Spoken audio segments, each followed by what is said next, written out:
la meditación de la palabra para esta mañana. Aleluya. Bueno, una vez más sean todos bienvenidos y bendiciones a todos nuestros hermanos que acostumbran seguir nuestra transmisión o que acostumbran posteriormente meditar en la palabra, en la transmisión que queda registrada en este lugar a través de Facebook, y también a aquellos que posteriormente se van hacia nuestro canal de YouTube para poder meditar en la palabra de Dios. El tema de hoy, el peligro de ser engañado, la base bíblica, segunda carta a los Corintios, capítulo 11, verso 3. Quiero hablarle acerca de la fidelidad a Dios. Quiero hablarle acerca del peligro que todo creyente enfrenta mientras esté en este mundo, mientras esté vivo, de ser engañado, porque el diablo va a tratar de desviarnos, de detenernos, de apartarnos, de desanimarnos, de desmotivarnos, y de nosotros dependerá en gran manera, en gran medida, el no caer en las trampas, en la medida que nosotros conocemos la palabra y, como dice el apóstol Pablo, no ignoramos sus maquinaciones. El diablo usa muchas trampas. El diablo es el engañador. Él no solamente es el tentador, sino que él es mentiroso, dice la palabra. Y su ministerio pues está enfocado particularmente en destruir al ser humano, en robar, matar y destruir. Pero como él no lo puede hacer de una manera directa, él tiene que utilizar el engaño. Y por eso la palabra dice que no le demos lugar al diablo, porque es cuando nosotros le damos lugar al diablo que hacemos más fácil su tarea de destrucción, su tarea de sufrimiento, su tarea de meternos en maldición o de hacernos padecer lejos de la voluntad de Dios. Así que vamos a la escritura, 2 Corintios capítulo 11, verso 3, palabras del apóstol Pablo. Pero temo que como la serpiente con su astucia engañó a Eva, vuestros sentidos sean de alguna manera extraviados de la sincera fidelidad a Cristo.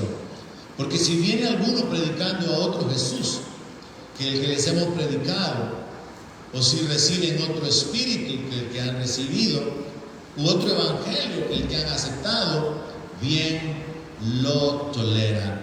El apóstol Pablo quiere utilizar como fundamento para expresar su sentir con respecto a la iglesia de Corinto la experiencia del Génesis, la historia del fracaso de la humanidad en cuanto a obedecer a Dios, en cuanto a permanecer fieles, en cuanto a permanecer en obediencia a las instrucciones dadas por Dios. Y entonces ocupa literalmente el ejemplo de Eva, que fue engañada por Satanás. Según Génesis capítulo 3, verso 13, la mujer, cuando el Señor le preguntó qué es lo que había hecho, la mujer le dijo al Señor: la serpiente me engañó y comí. ¿Y cómo fue que la mujer fue engañada? Fue engañada con información falsa. La mujer fue engañada a través de juegos de palabras.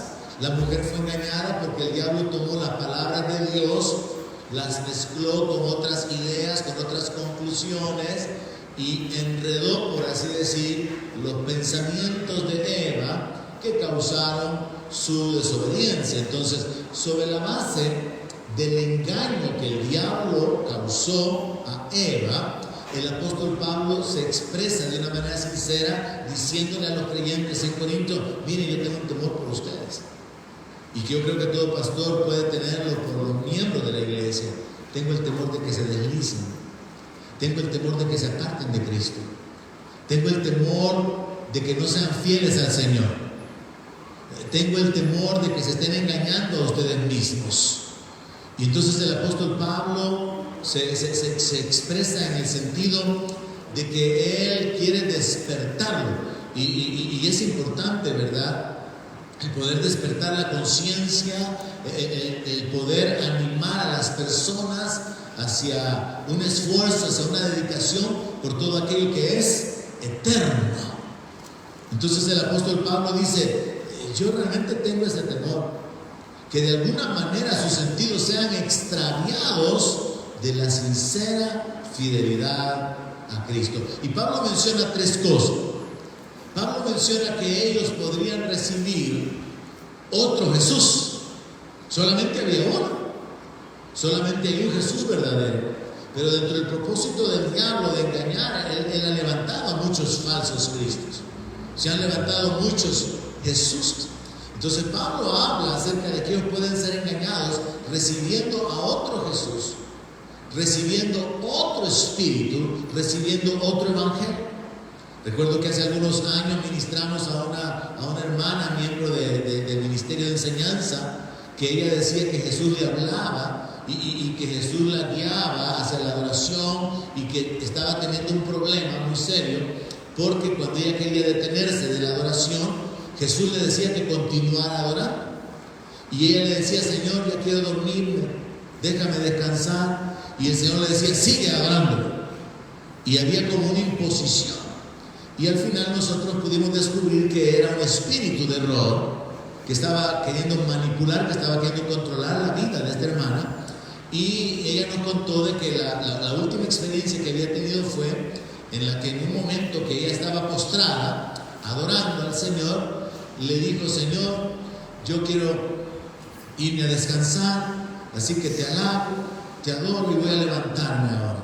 Y dice que ella sintió una fuerza sobre su cabeza que la contaminó hacia el piso y se sangró la nariz. Imagínense cómo el demonio estaba obrando. Y ella estaba creída, quizá por meses, de que era Jesús quien la estaba guiando. Tuvimos luego otra experiencia de una hermana a la cual fue liberada también, porque había el Espíritu de Jesús hablándole, pero era un demonio que un brujo le había asignado.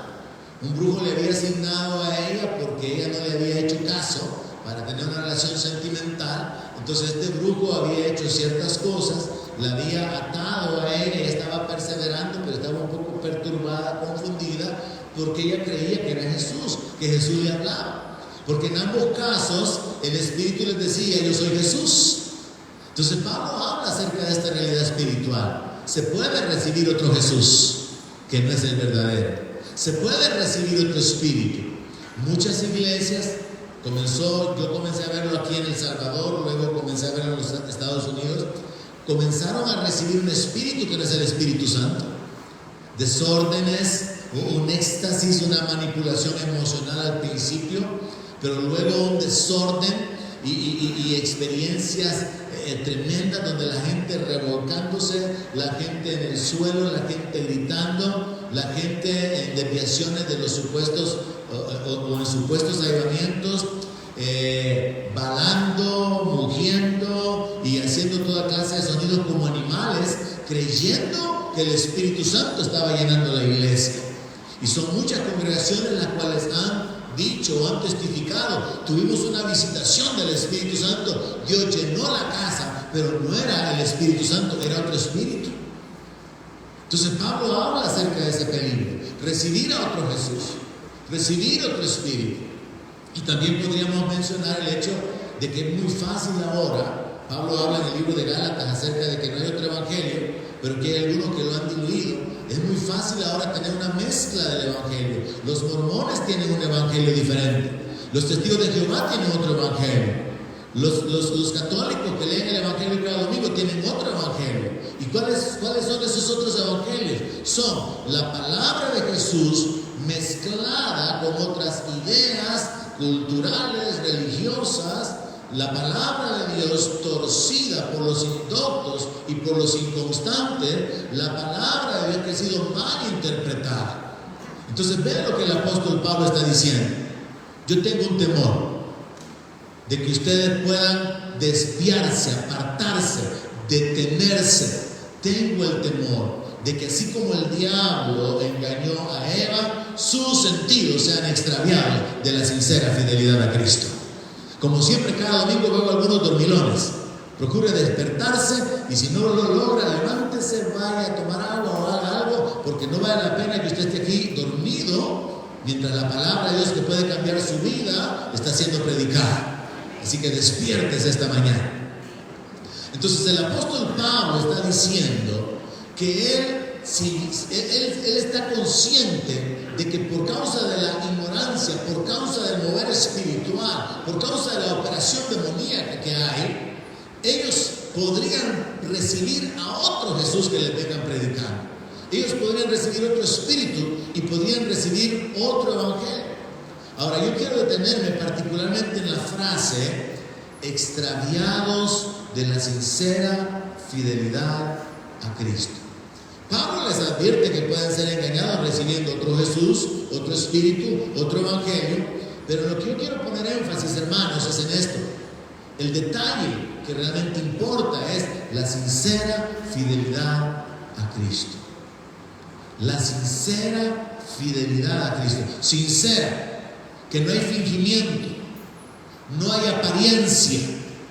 Fidelidad, que hay una devoción, que hay una permanencia, que hay obediencia, que hay una continuidad a Cristo, no a la organización, no al líder, sino al Señor. 3 cosas que usted debe de atesorar en su corazón: la sincera fidelidad a Cristo. Así como cuando Daniel estaba cautivo, él seguía siendo fiel a Dios, temeroso a Dios, y él continuó guardando la palabra, él continuó orando, él continuó teniendo temor de Dios, él continuó obedeciendo a Dios, porque él tenía una sincera fidelidad a Dios. Una sincera fidelidad que mostró Samuel, una sincera fidelidad que mostraron los profetas en su entrega, en su disposición de sacrificio, en su permanencia. Hermanos, la fidelidad es un tema sumamente importante en la Biblia y ha sido descuidado. De hecho, la congregación de Dios, el pueblo de Dios, deberíamos de ser reconocidos como los fieles, y en el ambiente religioso se habla de esa manera. Cuando los fieles se han reunido, se habla acerca de los fieles como quien habla de los congregantes. Se habla de los fieles como quien habla de los miembros de una congregación. Y entonces nosotros tenemos que entender que nosotros tenemos que permanecer en esa fidelidad a Dios voluntariamente. Es nuestra responsabilidad el poder hacerlo. La Biblia habla mucho acerca de fidelidad. Fíjese que, por ejemplo, acá en el Salmo 101, verso 6, dice el Señor: mis ojos pondré en los fieles de la tierra para que estén conmigo. El que ande en camino de la perfección, este me servirá. Oiga eso, ¿no? El Señor va a poner sus ojos sobre los fieles de la tierra. Ahora, el asunto es, ¿y qué pasa si no hay fieles? Porque la palabra de Dios nos menciona que hay una gran dificultad en el ambiente espiritual, y eso se encuentra en el Salmo 12, verso 1. Dice: salva, oh Jehová, porque se acabaron los piadosos, porque han desaparecido los fieles de entre los hijos de los hombres. Oiga eso, mientras por un lado Dios está diciendo que Él va a poner sus ojos sobre los fieles, por el otro lado el salmista dice: mira, Señor, los fieles han desaparecido. La fidelidad es un tema bíblico hasta el punto que Jesús es llamado fiel y verdadero. Jesús es llamado el testigo fiel. La fidelidad es un fundamento de nuestra relación con Dios, de manera que el Señor basa su recompensa en la fidelidad. Por eso dice que Él va a decirles a alguno: bien hecho, siervo fiel, entra en el gozo de tu Señor. Usted puede ser un siervo, pero puede no ser fiel, pero usted puede ser un siervo fiel.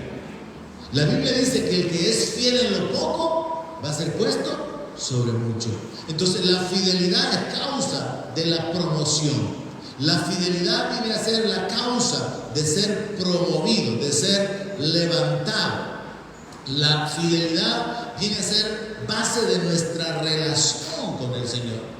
Así que hay que enfocarnos en la fidelidad en el sentido de que nosotros somos responsables, hermano, de permanecer en esa fidelidad a Dios, en esa constancia, en esa condición donde nosotros podemos ser hallados siempre sirviendo en obediencia, en esa dependencia a Dios y a lo que Él quiere que hagamos. Él puede contar con nosotros en todo momento. Así que este asunto es importante porque el diablo va a tratar, según el apóstol Pablo, de desviar a los creyentes de su sincera fidelidad a Cristo. ¿Qué es lo que el diablo va a tratar de hacer? Va a tratar de acomodar al creyente. No es necesario que vayas a la iglesia todo el tiempo.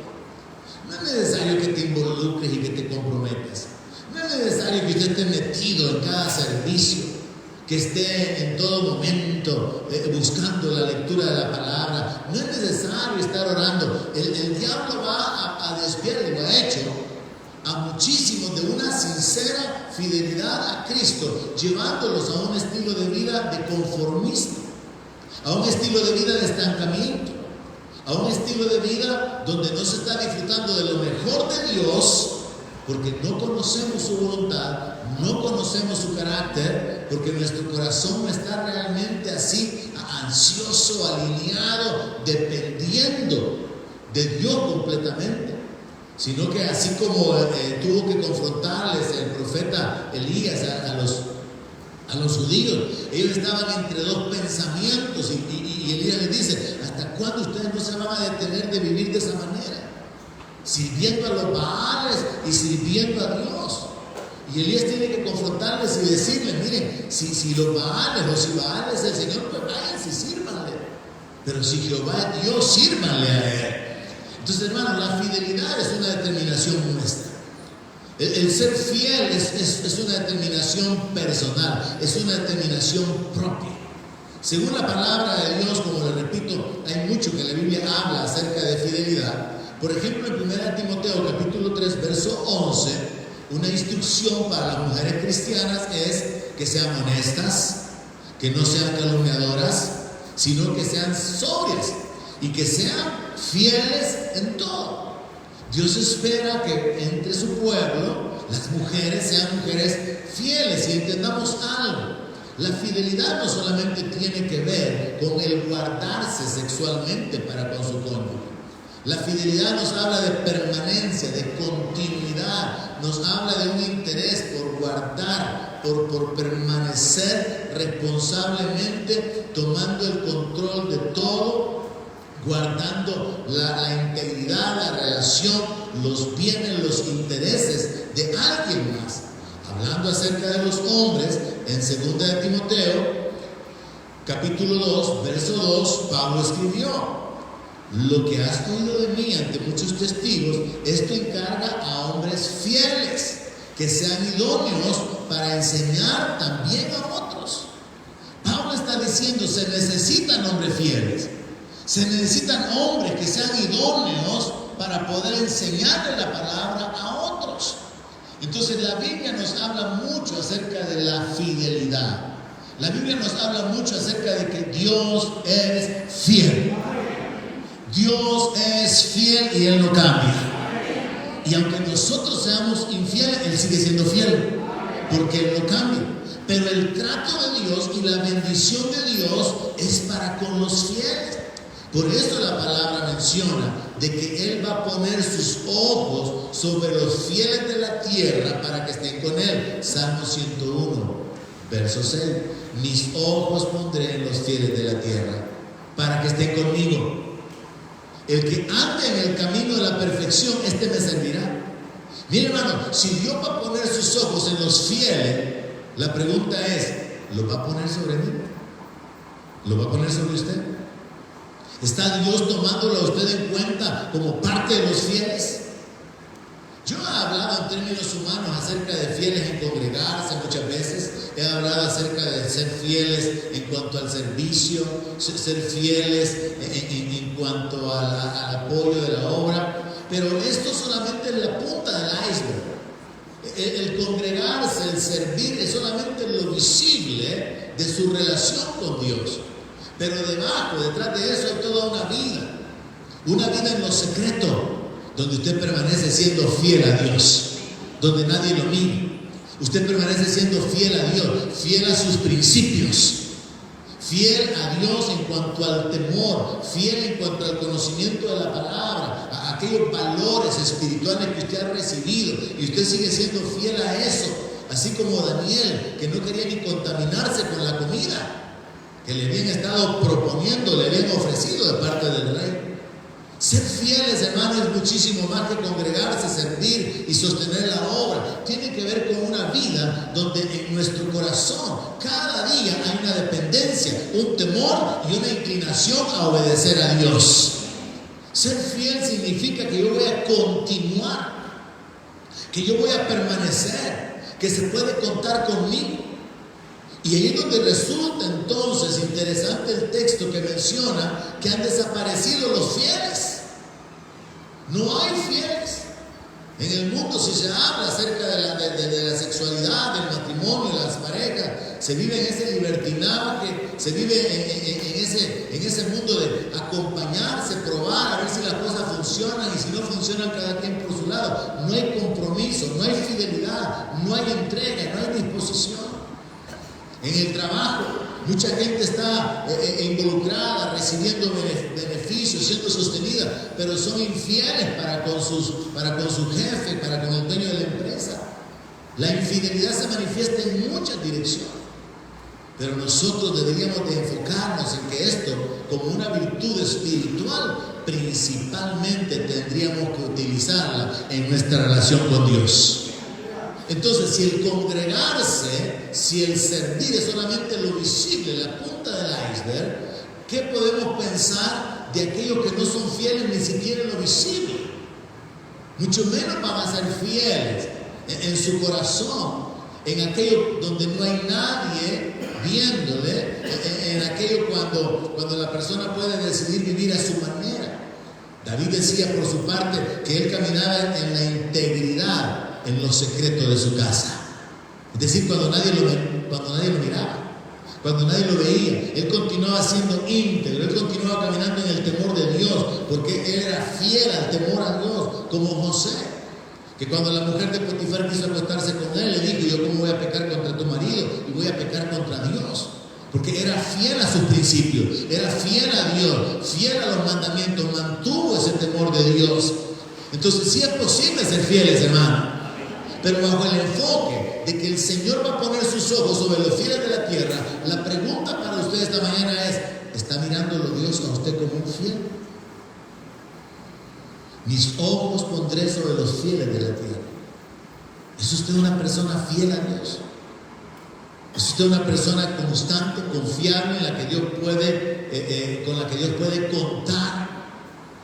Porque esto para nosotros como seres humanos no vale nada, pero para Dios vale muchísimo, hasta el punto que la palabra menciona en el libro de Apocalipsis 17, verso 14, que allá en el tiempo de la gran tribulación las naciones se van a levantar en rebeldía, se van a levantar en oposición al rey que va a venir a establecer su reino, y dice: pelearán contra el Cordero y el Cordero los vencerá, porque Él es Señor de señores y Rey de reyes. Ahora oiga lo que dice al final: y los que están con Él son llamados y elegidos y fieles. Entonces al final, ¿quiénes van a estar con el Señor? Los que fueron llamados. Pero recuerde que muchos son los llamados y pocos los escogidos. Entonces no hay que ser solamente llamado, hay que ser escogido. Pero no solamente escogido, sino también fieles. Y aquí es donde está la falla del pueblo cristiano. Una gran cantidad, hermano, pero es exagerado el porcentaje de autollamados cristianos que son infieles. ¿Sabe usted que, por ejemplo, los musulmanes se consideran los verdaderos fieles? Y ellos tienen un dicho de guerra, un dicho de batalla: muerte a los infieles. Los musulmanes matan a los infieles, porque consideran que cualquiera que no es seguidor de Alá o de Mahoma es un infiel. Así como los judíos consideraban perros al resto de las naciones, los musulmanes se consideran que ellos son el pueblo de Dios, ellos son los elegidos, se consideran a sí mismos los fieles, y ellos proclaman la guerra y la muerte contra los infieles.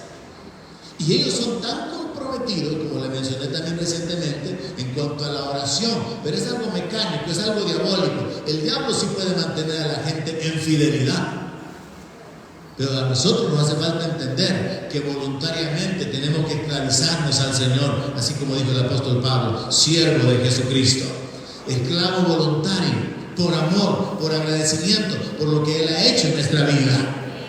Es algo como, estaba viendo un documental recientemente de una nación allá en África, creo que es Bangladesh, si no me equivoco, y mencionaba el que ha hecho el documental que es una de las pocas naciones donde todavía existe la esclavitud, porque el 60% de la población vive por debajo del nivel de pobreza, o sea, viven en pobreza extrema, no tienen ni siquiera el mantenimiento mínimo, no pueden, no hay trabajo, no hay oportunidad. Entonces la gente voluntariamente se esclaviza para poder tener dónde dormir y tener que comer. Y así, literalmente, la esclavitud no se ha anulado porque es una necesidad para la gente. Entonces la gente voluntariamente quiere ser esclavos porque es la única manera que pueden comer. Es la única manera que pueden tener un lugar donde dormir. Ahora nosotros, hermano, deberíamos de ser siervos voluntarios de Jesucristo. No solamente porque tenemos comida o techo, sino porque hemos sido adoptados. Somos hijos de Dios, tenemos herencia. Él nos ha llamado a su gloria eterna. Todavía no se ha manifestado lo que hemos de ser. Nos espera un cuerpo glorificado. Las obras que Dios hará en nuestra vida no son miseria, no son migajas, son cosas grandes y poderosas que Dios no ha hecho en la vida de ninguna otra creación. Cuando nosotros lo entendemos por gratitud, deberíamos de decidir: voy a ser fiel a Dios, voy a ser fiel a Dios, voy a ser fiel en mi temor, voy a ser fiel en mi dependencia, voy a ser fiel en mi obediencia. Y todo comienza con los aspectos básicos que muchos menosprecian: la palabra y la oración, lo cual nos va a llevar a la adoración. Fieles adorando a Dios, deleitándose en adorar a Dios continuamente, como parte de un estilo de vida, no como algo impuesto, renunciando a aquel pensamiento de que qué aburrido estar en la iglesia, estar oyendo el mensaje y tanto que cantan y tras un canto otro y ay, qué aburrido. El pensamiento del niño que no ha comprendido y que quiere estar de alguna manera mejor enfocado en la diversión, porque no ha entendido que el congregarse tiene como propósito el poder crecer en el conocimiento de Dios, de su carácter y de su voluntad, y tiene que ver con nuestra comunión con Él, que tiene que ver con nuestra relación, nuestra devoción a Él. Así que, hermanos, veamos que según la palabra de Dios es un enfoque tan importante el de la fidelidad. La palabra de Dios dice en el Salmo 31, verso 23: amad a Jehová todos vosotros sus santos, a los fieles guarda Jehová y paga abundantemente al que procede con soberbia. Mire, hermano, yo le animo a que pudiera usted hacer un estudio personal. Le he hablado de esto eventualmente, de que usted pueda realizar devocionales, estudios individuales, lectura de la palabra. Hoy que es tan fácil inscribirse a través de algún programa que se le envíen al teléfono y leer más que el proverbio del día, tener estudios, tener meditaciones, hasta le leen la Biblia si usted quiere. Es tan fácil ahora, hermano, recibir la palabra, pero por favor a mí no me lo esté va a demandar y mandar porque los mismos me mandan. Estudie la palabra de Dios, métase en devocionales, llénese de la palabra, crezca en el conocimiento de Dios, de su carácter y de su voluntad, porque esto va a ser el fundamento para su dependencia, para su obediencia, para su fe y para la manifestación del favor de Dios sobre su vida. Es tan importante que nosotros pongamos nuestra parte, que hagamos lo que nos corresponde a nosotros para poder alcanzar lo que Dios tiene para nosotros. Dice este texto: a los fieles guarda el Señor. Hay beneficios por causa de la fidelidad. Entonces, como hay beneficios por causa de ser fieles a Dios, al diablo le interesa que usted sea infiel. Y nos volvemos al texto original de Corinto. Como hay beneficios de poder ser fieles a Dios, entonces el diablo va a tratar de que usted no sea sincero de que usted no sea fiel a Cristo. Estamos en 2 Corintios capítulo 11 y versículo 3. El diablo va a tratar por todos los medios de extraviarlo. Va a tratar de apartarlo.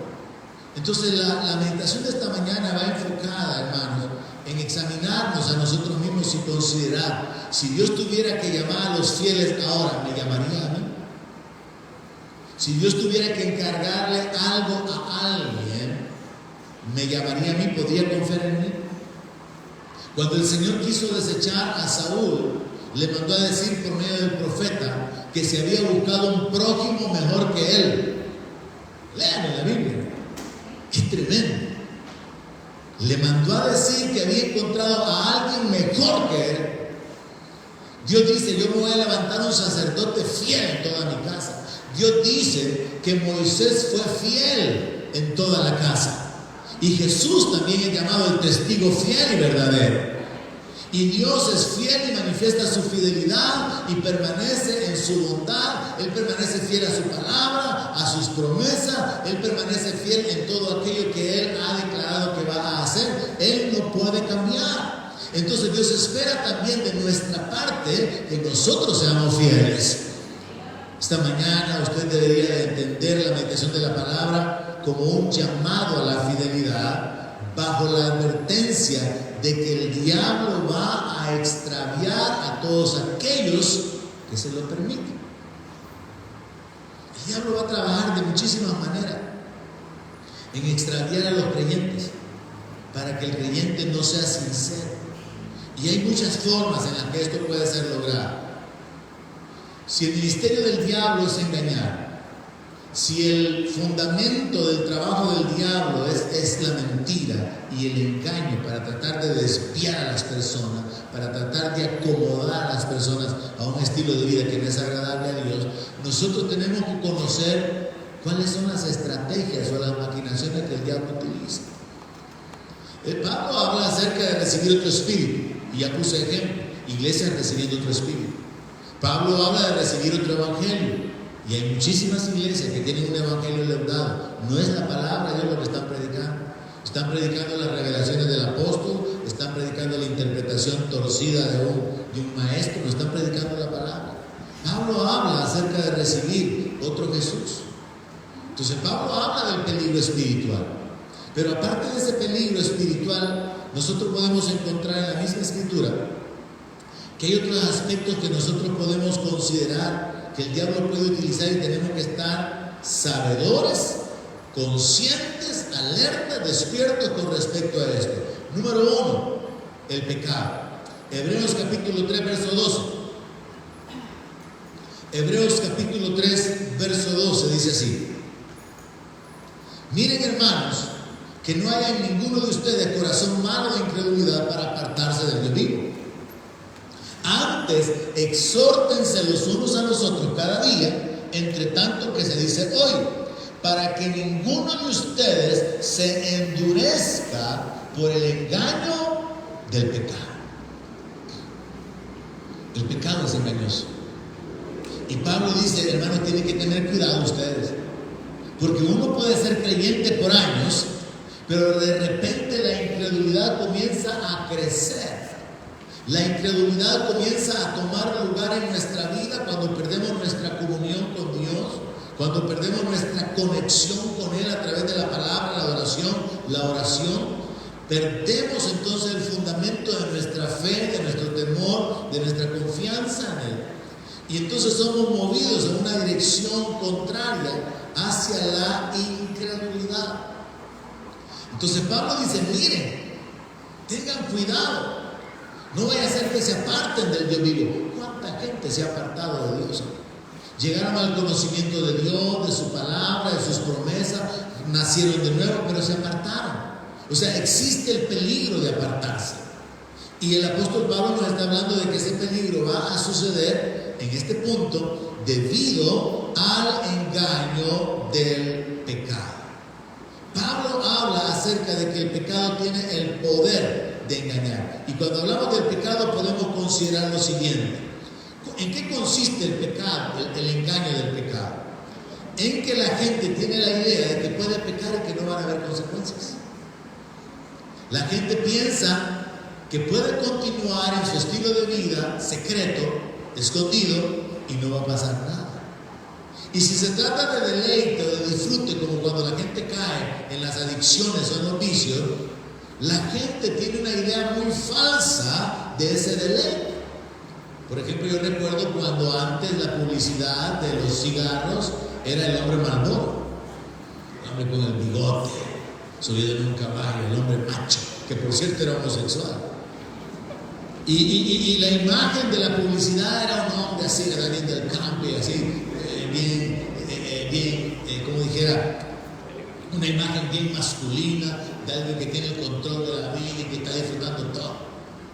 Luego se pasó, al igual que la publicidad del licor, de las cervezas, a las mujeres en las fiestas.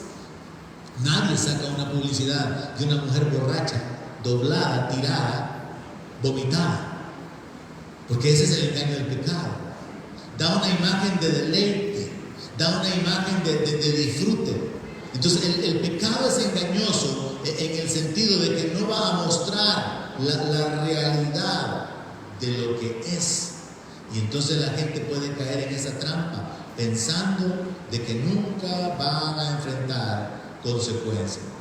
La otra forma en la que podemos enfocar el engaño del pecado es esconder la muerte interior, porque la paga del pecado es muerte. ¿En qué consiste el engaño del pecado? Que el pecado no anticipa ni advierte que va a haber muerte. El pecado no le hace saber a la gente lo que van a sufrir. Ya ahora, en este tiempo donde podemos ver un gran cambio en cuanto al consumo del tabaco, por ejemplo, y cómo la publicidad cambió, se obligó a las compañías a que en la cajetilla de cigarros se pongan imágenes de gente que tiene cáncer en la garganta, de gente que tiene su boca deshecha, sus pulmones arruinados, como para poder mostrarle a la gente, esto te va a pasar si consumes este producto. Y que le pusieran todavía ahí una frase, consumir este producto, el uso de este producto es dañino para la salud. Entonces la gente ya por lo menos tiene una idea, y aún a pesar de eso, hay uno que otro que de la roja, no, mejor la azul, ¿verdad? En el supermercado, usted los habrá visto, ¿verdad? A pesar de que todavía hay una advertencia de lo que puede suceder, la gente todavía se juega el riesgo, toma el riesgo de la consecuencia. Pero Pablo habla acerca de que tenemos que tener cuidado, hermano, con el engaño del pecado, porque hay una apariencia que el pecado está presentando y la gente no piensa en las consecuencias. Luego también el apóstol Pablo habla acerca del engaño de las riquezas. Mateo capítulo 13, verso 22. El Señor Jesucristo, aclarando la parábola del sembrador, mencionó, es que este es el que fue sembrado entre espinos. Este es el que oye la palabra y el afán de este siglo y el engaño de las riquezas ahogan la palabra y se hace infructuosa. El Señor Jesús habló acerca del engaño de las riquezas. ¿En qué consiste el engaño de las riquezas? En que el tener riquezas da una sensación de poder. El que tiene habla fuerte. El que tiene es orgulloso. El que tiene es arrogante y trata con los pies al que no tiene. El que tiene mira de menos a los demás, porque el tener dinero, el tener riquezas, produce una sensación de poder. En eso consiste el engaño de la riqueza. Pero también consiste en que la gente no considera la realidad de que las riquezas son temporales, son vanidad y que desaparecen. Y por eso la palabra dice que a los ricos de este siglo manda que no pongan su confianza en las riquezas, porque las riquezas desaparecen.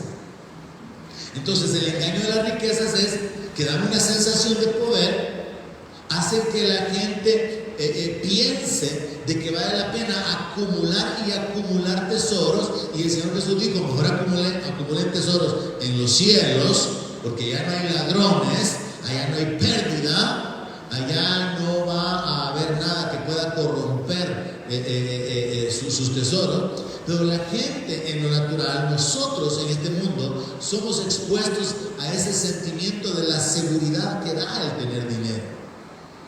Y entonces el engaño de la riqueza consiste en que somos inclinados, atraídos hacia andar haciendo dinero, a estar esclavizados del consumismo, produciendo dinero para comprar, para tener, para gastar, tener dinero para poder mantenernos en una posición de seguridad, cuando en realidad llega un momento en que el dinero no compra el sueño.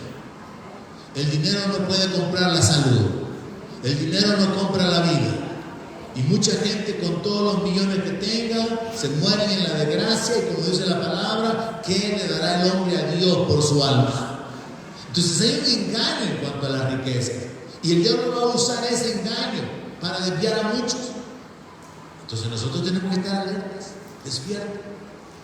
La siguiente forma en la que el diablo puede engañar, y lo ha hecho con los creyentes: señales y milagros. Mateo 24, verso 24. El Señor Jesús dijo: porque se van a levantar falsos cristos y falsos profetas, y harán grandes señales y prodigios, de tal manera que van a engañar, si fuera posible, aún a los escogidos. Mire, yo he visto videos de falsos pastores, de falsos ministros, que hacen cosas para impresionar a la gente y para sacarle el dinero. Había un puertorriqueño que presumía de convertir el agua en vino, y descubrieron que era mentira, que lo que hacía era que en la botella metía un químico, un polvo en la parte del tapón, y antes de hacer supuestamente la conversión del agua en vino, lo que hacía era que le daba vuelta a la botella para que el agua entrara en contacto con ese químico, e inmediatamente el agua comenzaba a tomar un tono rosa. Y entonces él decía que era vino chardonnay, no sé qué, de aquí que allá. Y la gente gritaba y la gente aplaudía, porque el pastor podía convertir el agua en vino, y era mentira. Hay otro, porque eso ha sucedido y seguirá sucediendo, que tiene un dispositivo electrónico en el cual puede meterse, mientras está así como yo manejando aquí en mi presentación, mientras estoy hablando la palabra, y tiene acceso a las redes, pero a él le han informado nombres de ciertas personas que están entre el público. Y entonces a él le avisan por medio de un audífono que está fulano de tal. Él viene y lo busca. Y dice: y el Señor me dice que aquí se encuentra el señor Frank, esto y lo otro. Y el Señor te dice que ese negocio en el que estás prosperando, Dios te lo va a llevar a otro nivel. Y la persona comienza a oír que alguien que no lo conoce le está hablando cosas buenas, le está profetizando, porque Dios le está dando palabra de sabiduría, y han sido descubiertos los mentirosos. Otra fue una pareja. La esposa era la que le decía al esposo a través de audífonos: mira, ha venido una hermana que tiene esta y esta enfermedad. Así que el esposo hablaba: y aquí tenemos ahora una hermana, una mujer con tal nombre, y presumiendo de que estaban recibiendo de Dios. Entonces, mire, hay un montón de engaños, pero estoy ocupando esto nada más como ejemplo para llevarlo a la realidad de lo que Jesús está hablando. Si la gente se engañara con falsedades y con mentiras, con trucos baratos como ese de convertir el agua en agua rosada y decir que vino, Jesús dijo que habrían falsos cristos y falsos profetas que iban a hacer grandes señales y prodigios. Y eso todavía no se ha visto. Ha aparecido por ahí, no sé si usted ya sabe, el supuesto Mesías. Y muchos hermanos andan preocupados. Ya estamos en la gran tribulación entonces, porque apareció el anticristo. Ya tiene que estar el anticristo, ya tiene que estar el Mesías, porque si este Mesías o es el Mesías o es el anticristo, y entonces se forma un relajo donde, por causa de un cierto grupo de judíos que han reconocido como Mesías a un judío que ha hecho 3 milagros, dicen que ha hecho 3 milagros, hay una multitud que está siguiéndolo y proclamándolo como que si él fuera Jesús. Pero en realidad no se ve un gran montón de señales, prodigios que están siendo obrados, sino que le van contando uno por uno. Ya van varios meses, bueno, ya va más de un año, ¿no? Y creo que solo ha hecho 3 milagros. Dicen que ha hecho 3 milagros porque le han pedido a él que obre el milagro. Ahora yo quiero llevarlo al texto: harán grandes señales y prodigios, de tal manera que engañarán, si fuera posible, aún a los escogidos.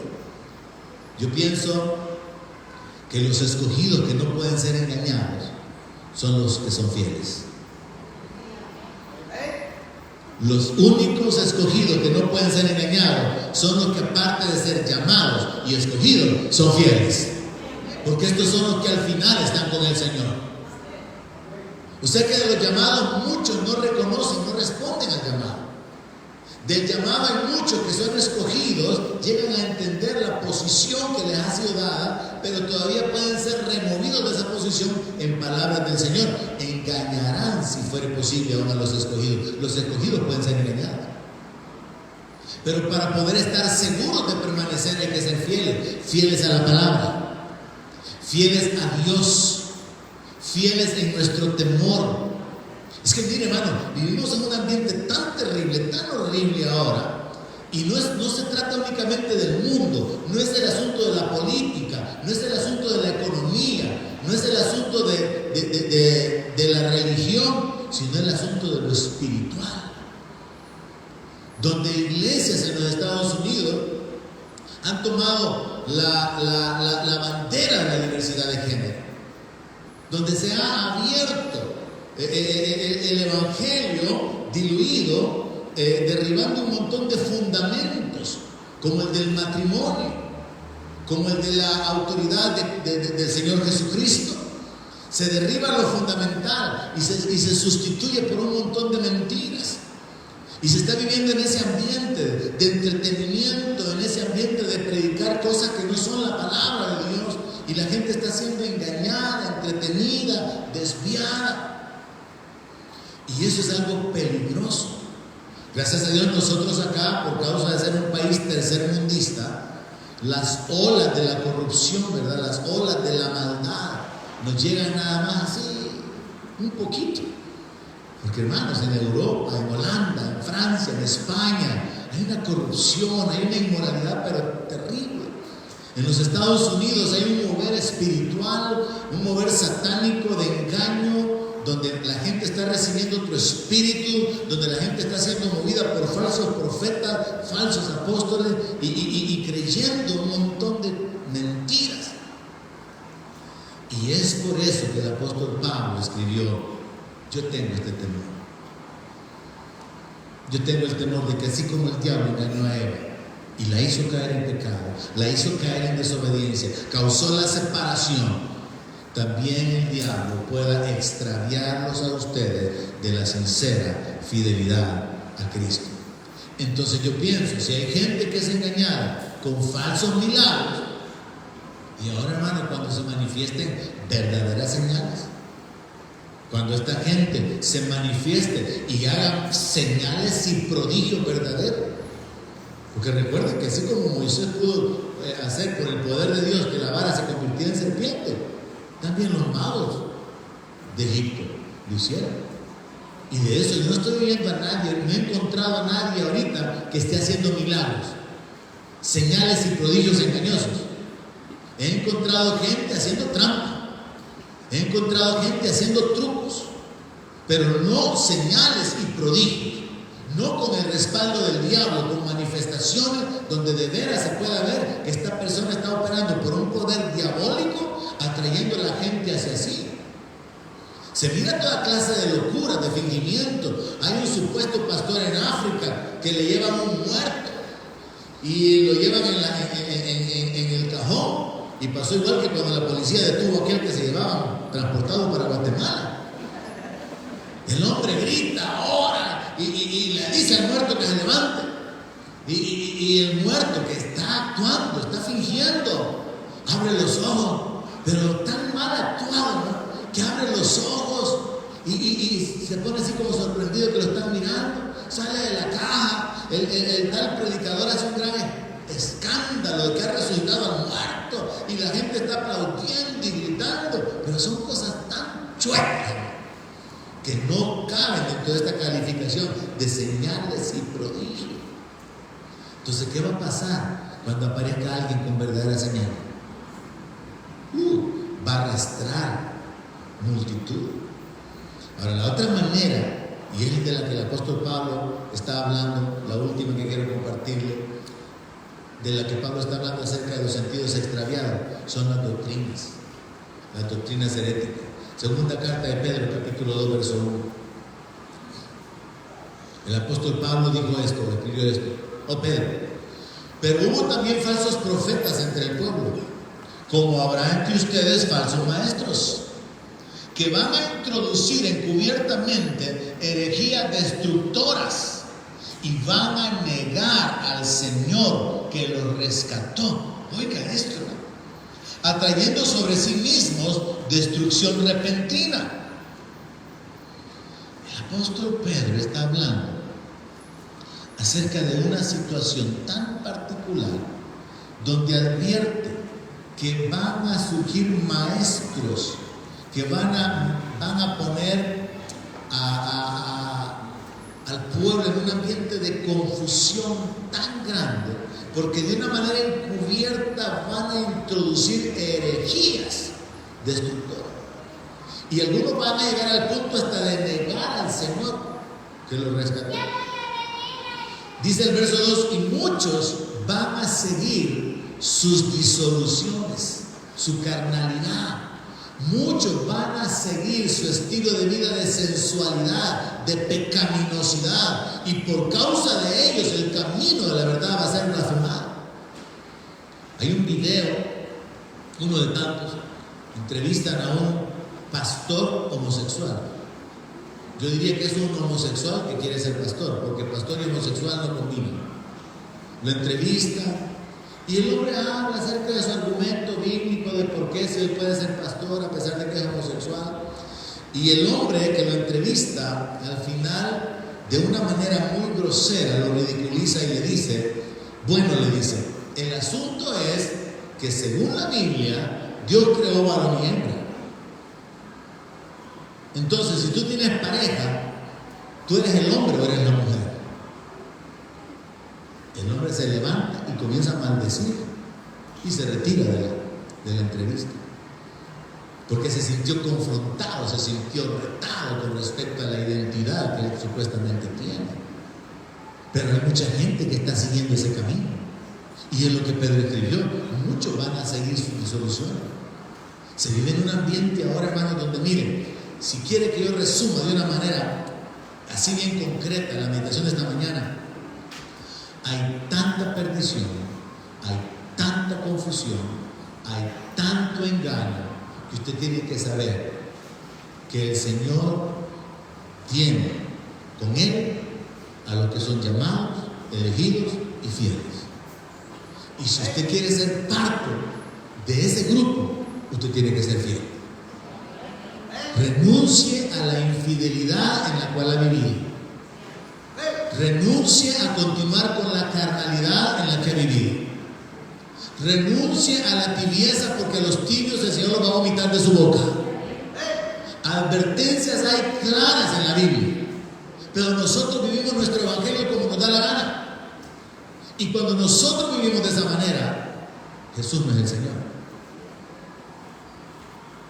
Entonces, si quiere que resuma la meditación de esta mañana, el enfoque es su decisión ser fieles. Es su decisión, es mi decisión ser fiel al Señor. Hay beneficio por causa de la fidelidad, hay promoción por causa de la fidelidad. Los ojos del Señor están sobre los fieles de la tierra. Con Él van a permanecer solamente los que son fieles, porque Él es el fiel verdadero. Y Él está buscando hombres y mujeres fieles en su casa. Y por eso la instrucción bíblica, por eso la instrucción en la palabra de Dios, a que las mujeres sean fieles en todo, a que los hombres sean fieles a la doctrina, fieles a su convicción, fieles al Señor, fieles a la palabra. O sea, la fidelidad tiene un ámbito de aplicación a todo nuestro alrededor. Si uno habla acerca de fidelidad, no tiene que limitarse a la relación sentimental. Porque si a una pareja o a nivel de pareja se hablara de fidelidad, definitivamente que una mujer valora el tener un hombre fiel que ha puesto sus ojos solamente sobre él. Y que de igual manera el hombre está esperando que la mujer pueda ser fiel en el sentido de la relación sentimental y del afecto. Pero la fidelidad va muchísimo más allá. Fiel es aquel que no habla a las espaldas. Fiel es aquel que guarda los intereses de aquel para quien trabaja, o del esposo o de la familia. La fidelidad tiene que ver con entrega. La fidelidad tiene que ver con puedes contar conmigo. Fiel no es aquel novio que aparece y desaparece. Fiel no es aquel miembro que entra y sale, entra y sale. La fidelidad tiene que ver con constancia, con entrega, con compromiso. Y entienda esta mañana que los que van a permanecer con el Señor son llamados fieles. O sea, no hay infieles con Él. No hay vírgenes sin aceite. No hay obreros que decidieron no cumplir con la jornada de trabajo, sino que llegó la hora 11ª y siguieron trabajando, continuaron trabajando, permanecieron. Por eso el apóstol Pablo dice: nosotros no somos de los que retroceden, sino de los que perseveran para preservación del alma. Hermanos, al igual que el apóstol Pablo, que escribió acerca de su temor, yo creo que en el corazón de todo pastor existe esa carga. El temor de que los miembros sean engañados hacia un estilo de vida bien cómodo, hacia una entrega bien superficial, a vivir un evangelio que es nada más como una religión de maquillaje. Pero no hay un verdadero caminar en el temor de Dios, caminar en fe, caminar en obediencia, dispuestos a servir. Así que reflexionemos sobre esto. Si el diablo tiene como misión el tratar de engañarnos y desviarnos, pero nosotros ya lo sabemos, entonces vivamos vigilantes, conscientes, despiertos, sabiendo de que hay muchas trampas en las que podemos caer y que el diablo está trabajando continuamente para engañarnos, para que no seamos sinceros y para que nuestra entrega al Señor pueda detenerse, para que nuestra entrega, nuestro servicio, nuestra obediencia, nuestra fidelidad sea nada más de apariencia. Quiero pedirle que se ponga de pie. Vamos a concluir y a orar sobre este texto, porque como iglesia y como líder de la iglesia es mi responsabilidad tratar de mostrar el camino, enseñarle la dirección, así como el Señor Jesús dijo: mis ovejas oyen mi voz y me siguen. Es la responsabilidad de cada pastor dirigir al pueblo, advertirle, confrontarle, instruirle, animarle, consolarle. Y esta mañana yo creo, hermanos, que necesitamos, uno, examinando nuestro corazón, renunciar a la infidelidad, porque Dios es fiel y Él no tiene parte con los infieles. Su pueblo es llamado, elegido y fiel. Sus ojos están sobre los fieles. Así que número uno, renunciar a la infidelidad. Y número dos, pedirle a Él que nos ayude, que Él nos sostenga, que Él nos haga permanecer por el poder de su fuerza, que sea su mano sosteniéndonos, que sea Él desbaratando las trampas del enemigo, que sea Él dándonos sabiduría, revelación, entendimiento para poder guardarnos, apartarnos de, y que nuestras convicciones sean tales que no es porque vivamos por religión, sino por convicciones. No participamos de todo aquello que llegamos a entender que no es agradable a Dios. Pidámosle a Dios que nos ayude con respecto a todo esto. Y luego concluimos adorando al Señor con un canto. Padre Celestial, entendemos que tú eres fiel y que hemos disfrutado de tu fidelidad, de tu gracia. Hemos disfrutado, Señor, de la manifestación de tu amor, de tu cuidado, de tu poder en nuestra vida. Que tú permaneces fiel y que tú no cambias. Reconocemos, Señor, nuestra infidelidad en nuestra búsqueda, en nuestra entrega, en nuestro compromiso. Te hemos llamado, te confesamos como Señor, pero vivimos a nuestra manera. Somos infieles, inconstantes. Sabemos, Señor, que no puedes confiar en nosotros muchas tareas que son necesarias ejecutar. Reconocemos, Señor, que necesitamos ser establecidos, ser afirmados, y te pedimos ahora por tu Espíritu Santo que tú obres en nuestra vida. Que por tu palabra y por tu Espíritu, Señor, nosotros podamos ser llevados a ese punto de cambio, de arrepentimiento, de entrega, donde voluntariamente rendimos nuestra vida para poder seguirte y para poder servirte. Sabiendo, Señor, que no es en nuestras fuerzas, sabiendo, Padre, que nosotros no podemos por nosotros mismos. Padre, escucha el clamor, escucha la oración de tus hijos esta mañana reunidos en este lugar. Que reconocemos la infidelidad en mayor o menor grado, nuestra falta de constancia, nuestra falta de compromiso, la falta de entrega o de dedicación. Y perdona, Señor.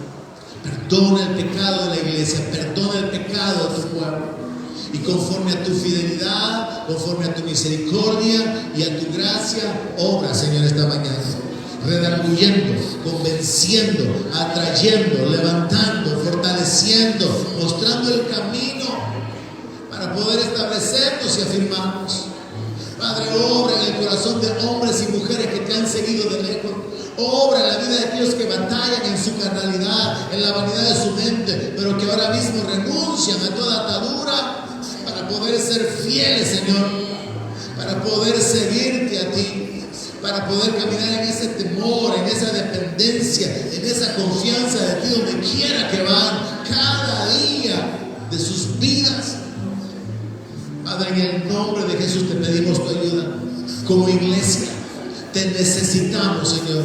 Necesitamos ser despertados, fortalecidos. Aviva tu obra en medio de los tiempos.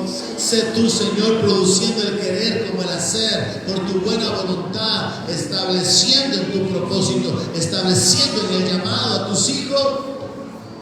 Padre, gracias por tu palabra, por la exhortación de tu palabra, porque podemos entender que vivimos en peligro, Señor, que existe ese peligro continuo, permanente, de ser extraviados en nuestro sentido, de desviarnos de nuestra sincera fidelidad a ti.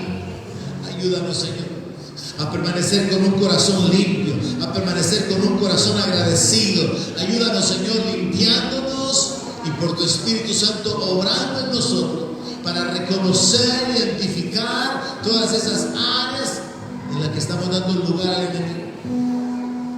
Ayúdanos, Señor. Te necesitamos en nuestra vida, Padre. Te necesitamos, Señor. Ayúdanos. Aleluya. Vengo a ti, Señor, para postrarme en Dios. Vengo a ti, Señor, para humillarme, porque un corazón contigo y humillado no rechazarás, Señor.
tenemos acceso ante ti, ante tu trono, que tenemos libertad para entrar al lugar santísimo.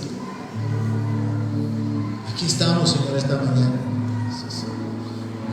reconociendo nuestra falta de compromiso, nuestra falta de entrega, de dedicación y de esfuerzo, pero entendiendo tu palabra, Señor, nos volvemos a ti. Te pedimos tu ayuda. Te ruego esta mañana por cada hombre, por cada mujer que ha clamado por tu ayuda. Sea tú afirmando, estableciendo, perfeccionando, porque nosotros no podemos hacerlo por nosotros mismos. Lleva, Señor, a tu pueblo de triunfo en triunfo. Revélate en el corazón de hombres y mujeres en la posición de ser más que vencedores ante toda tribulación, angustia, tentación, peligro. Padre, glorifícate en la vida de tus hijos. Amén. Hemos meditado en tu palabra y entendemos que hay un peligro constante. Amén.